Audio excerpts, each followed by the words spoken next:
Então, Provérbios 16:1, sábio diz assim: o coração do homem pode fazer planos, mas a resposta certa dos lábios vem do Senhor.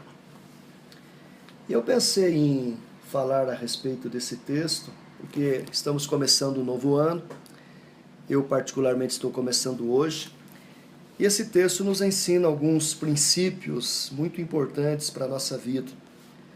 E eu gostaria de pensar nesses princípios à luz daquilo que o texto nos ensina. Em primeiro lugar, o texto nos ensina que eu posso planejar. O coração do homem pode fazer planos.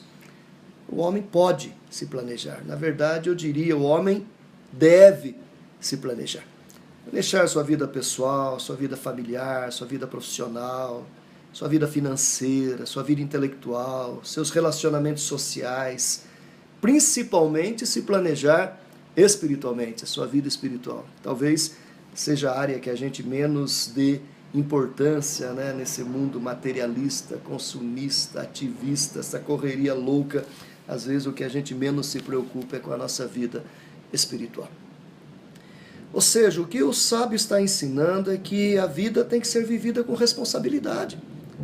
Eu não posso viver a vida ao sabor das marés, das emoções, viver a lá filosofia de Zeca Pagodinho, né? Deixa a vida me levar, vida leva eu. Não. Uma vida desplanejada, uma vida desorganizada, é uma vida fadada ao fracasso. Uma pessoa que não se organiza financeiramente, que não se organiza na família, que não organiza a sua agenda de trabalho, uma pessoa que está fadada à destruição. Daqui a pouco ele vai ter o seu nome no SPC, no Serasa, vai ter conflitos no trabalho, conflitos em casa, porque ele não vai dar conta, as coisas vão se acumulando, isso vai gerando estresse, e daqui a pouco ele está se destruindo, né? Se autodestruindo. É preciso se planejar. A vida tem que ser vivida com responsabilidade, com seriedade, eu tenho que ter agenda.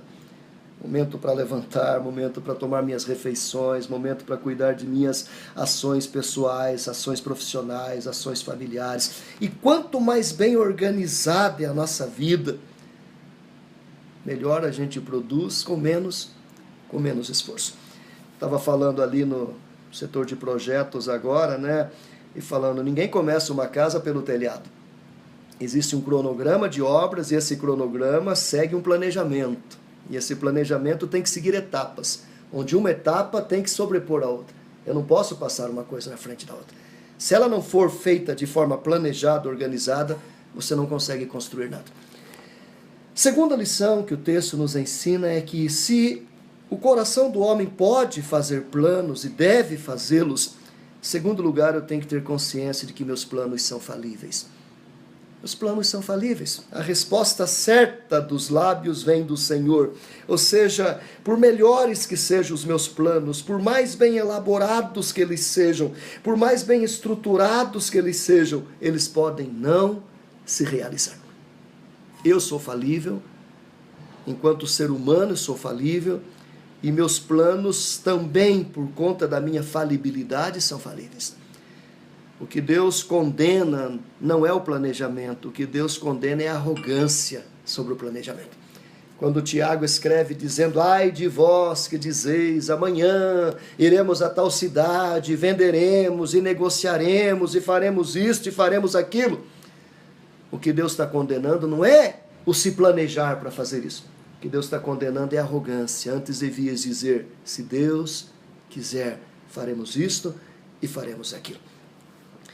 Um grande exemplo da falibilidade dos nossos projetos, dos nossos planos, bem atual, é Eduardo Campos. Eduardo Campos se planejou para ser presidente da República. Agora, no período de campanha, ele fez toda uma agenda, planejamento estratégico, planejamento de marketing, planejamento de divulgação, planejamento de campanha, de visitação, de entrevistas em redes de televisão, tudo muito bem organizado. Tinha hora para isso, hora para aquilo, dia tal estava aqui, dia tal estava ali, dia tal estava acolá. E, de repente, aquele homem conhecido só lá no Pernambuco começou a ser despontado no cenário nacional. Mas uma tragédia colocou fim aos seus planos. A vida é assim. Você planeja, mas de repente uma doença inesperada, um divórcio traumático, um desemprego que você não contava, a morte de um parente, põe fim aos seus planos.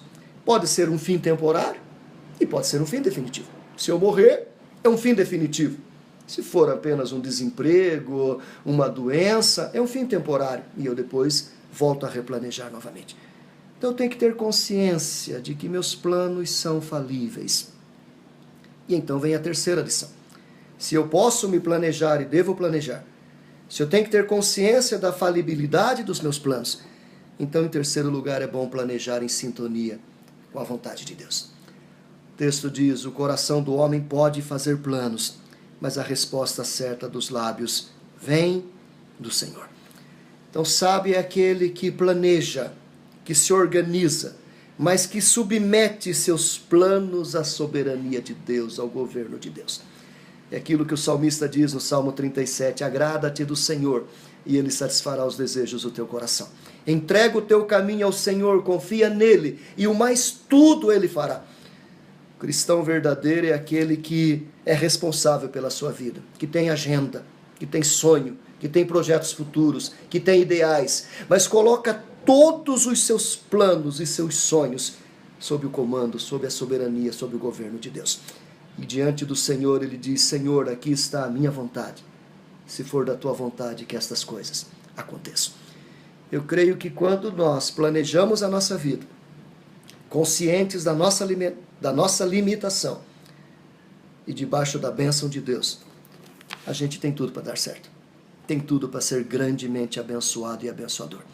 Uma vida bem planejada, consciente de seus limites e abençoada por Deus, é uma vida que vai explodir e que vai ser luz do mundo e que vai ser sal da terra, que vai ser tudo aquilo que o salmista diz no Salmo 1 e em tantos outros salmos onde ele fala sobre isso.